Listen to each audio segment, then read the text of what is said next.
ხელოვნური ინტელექტის აზრით, ვინ უკეთესია, ზინედინ ზიდანი თუ გიორგი მიქაუტაძე?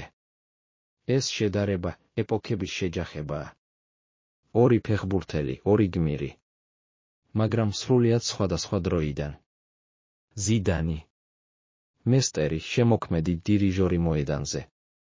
ფინტი, ტანის მოbrunება, პასი და ტრიბუნები ჩერდება. ის არ თამაშობდა, ის ქმნიდა ხელოვნებას.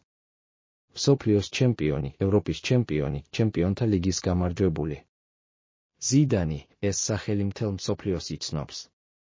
მან საფრანგეთის საფეხბურთო ოლიმპზე აიყვანა. ის ელეგანტურობის სიმბოლო იყო ფეხბურთში. ახლა კი, მიქაუტაძე. თანამედროვე მებრძოლი. სწრაფი, მკვეთრი გოლებზე დახამებული. მან საქართველოს ნაკრები ევროპის ჩემპიონატზე გაიყვანა და მისი მთავარი გმირი გახდა.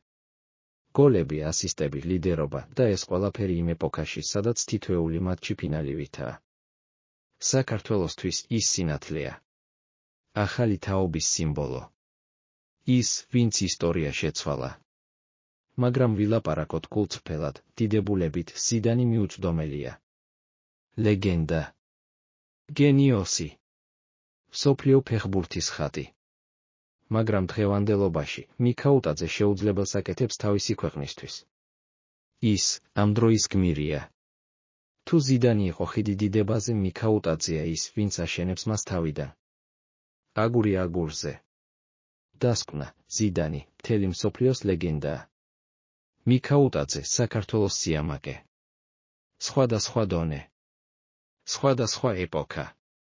მაგრამ პატივი, ორივეს ეკუთვნის.